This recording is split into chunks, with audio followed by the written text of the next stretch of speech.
Hello everyone, my name is Pixlriffs. Welcome to my 1.9 snapshot creative world. This is the end of Fort and we are looking at a couple of things today. The first thing I want to show you is something I missed out on in my previous snapshot videos, which is grass path blocks have been added to the game. Now, if you have a shovel, you have a grass block, right click on it, it takes a bit of durability, but you end up with a grass path. I think these look fantastic mixed in with podzol and coarse dirt. They don't look so great next to grass in my opinion, but that is definitely up to you, and apparently these are going to appear naturally in villages when they're generated in 1.9 instead of gravel paths and the stuff we're used to seeing, so that is kind of interesting.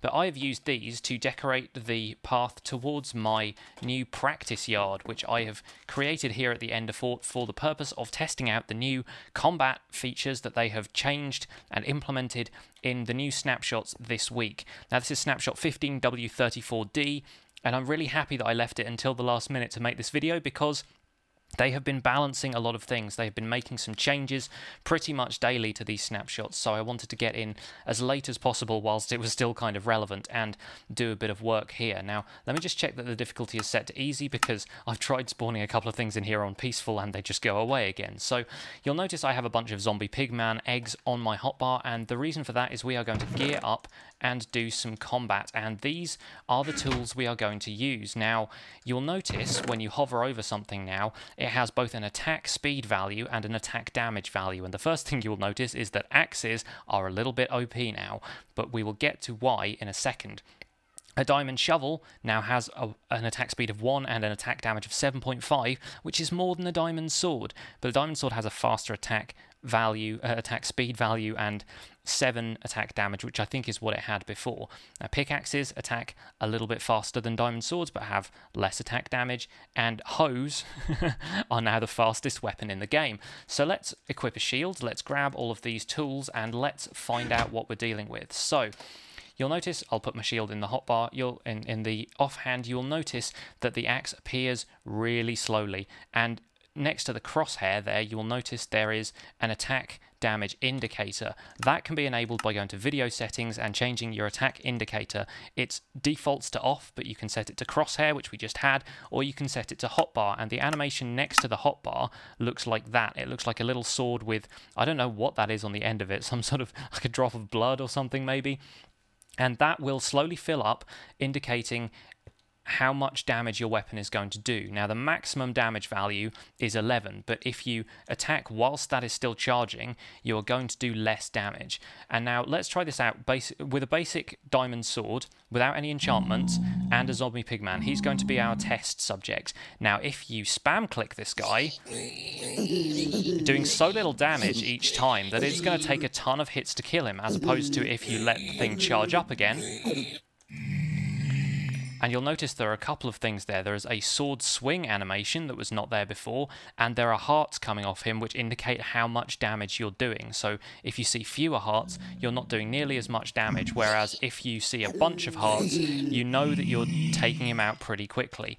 Now let me show you that with an axe, just for comparison's sake, just to show you exactly how overpowered axes are right now. 1 hit, 2 hits, and he's down, and that is how good axes have become in this game. Now, an important thing to note about this is that swords, you'll notice we did a bunch of hits with that sword, and it's taken off a bunch of durability, but it's still only taking off 1 durability per hit.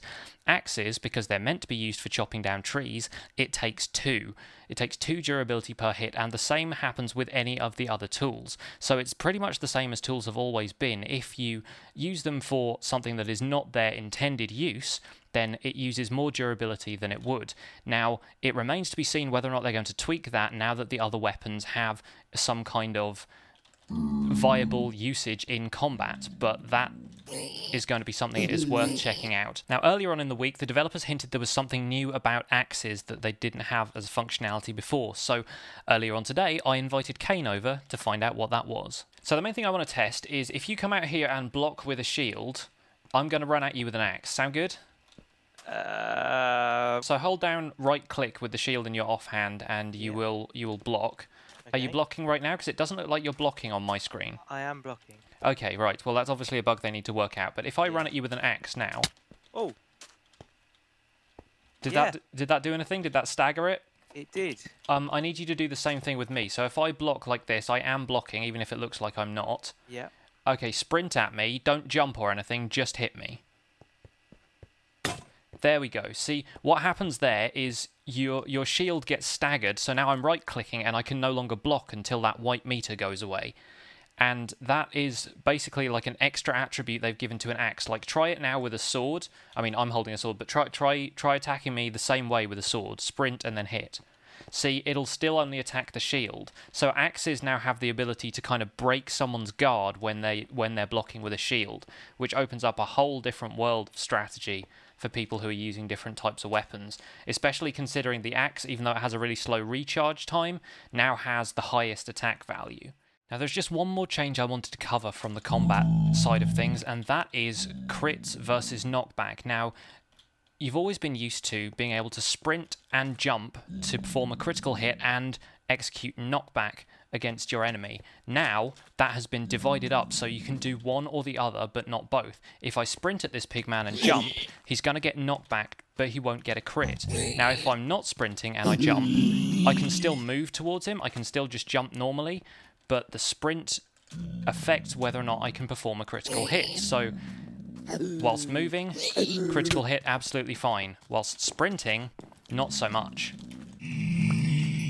Now, I think at this point it is important to note that these features are still being balanced, and the developers are doing a lot of work to make sure that it is not going to ruin the game for anyone. They've had a lot of feedback, and some of it has been phrased in a pretty negative way, so along with the rest of the Minecraft community who's kind of upset with the members of the community who are threatening the developers or saying that this will absolutely ruin things, I encourage you to be patient, keep an open mind, and please, at all times, be respectful. If you don't like the way things are going, fine. If you want to leave feedback, that's absolutely great. In fact, at this stage in the development, that's probably what the developers want.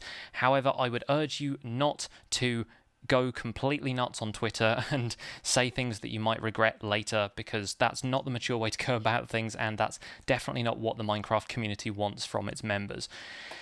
Okay, lecture over. Now we're going back into creative mode because I want to show you another feature that's been added in the recent updates to the game, and that is these new command blocks. Now, command blocks, you'll notice, have a slightly different texture than they did before, and I am not the first person to ask about anything command block related. Command blocks are not my department, but I've been having a go with these, and I think I kind of understand how they work now. This is your standard command block which you're used to looking at, which have now been named impulse command blocks. What these do is, if they're powered, they execute the command once, unless otherwise stated somewhere in the command. So in this case, I've got it set up to give me bread, or the nearest player in this case, bread. I power it, it gives me a single loaf of bread. That works. Now, this is an impulse command block set up to a couple of chain command blocks, and you'll notice these arrows now indicate the direction that the command flows. So if we power these two, these do have to be powered for them to execute, but then if you power this one as well, it's going to give me dirt, an iron ingot, and a diamond, in that order, and that's what it will do.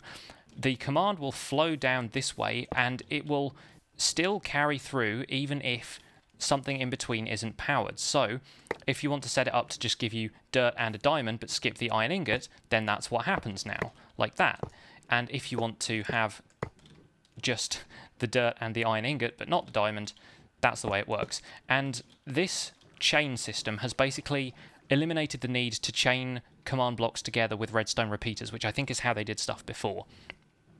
I don't know what implications these kind of changes have for map makers in general, but it seems to have got everybody quite excited. So if you're a map maker, if you're into command blocks, definitely worth checking these out. Now, the last one of these is a repeating command block, also known as repeat in the GUI, and this one is set up to give me a gold ingot, and it will repeat once per game tick. So if I put down a redstone block now, I'm going to get a bunch of gold until that becomes depowered.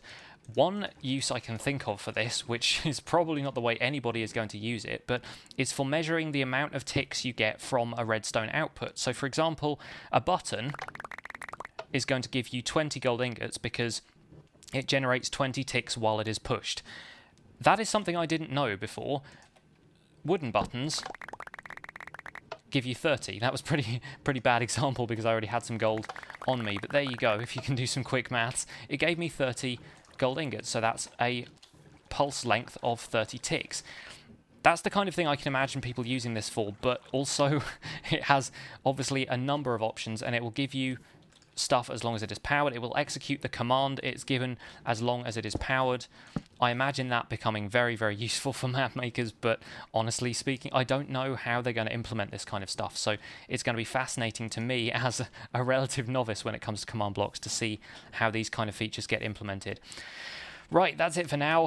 I think I've done too much waffling here and I'm starting to talk about stuff that I don't know the ins and outs of. Thank you for watching this video all the same. I hope you enjoyed my look at the combat features which they've added to the game, and please, I encourage you to keep an open mind because all this stuff could still change before the full release of 1.9. So I will try and keep you updated where I can. Thank you very much for watching this video. My name has been Pixlriffs. Please leave a like on the video if you enjoyed it, subscribe to my channel for more tutorials, snapshot videos and Minecraft fun, and I'll see you guys soon. Bye for now. So what I figure we can do is we can just have a little PvP fight in here. Let's eat some steak and heal up, and we'll try out some of the strategy and tactics. So now you've got everything arranged here. The axe and the shovel are the slowest, and then it goes sword, pickaxe, and then hoe. So the hoe will actually do the smallest amount of damage, but it recharges really fast. Oh, okay. So attacking with a hoe might be faster or more efficient than spam clicking with a sword because it recharges easier. So we're gonna test out how well this kind of stuff is balanced. Right. So if you're ready, gladiators are ready. Let's do this. Contender ready. Attack. Oh dear. See, my axe is taking a while to recharge.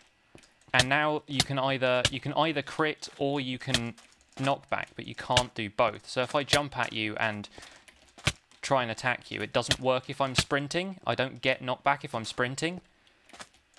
Right. Or I don't get knockback, I don't get crit if I'm sprinting.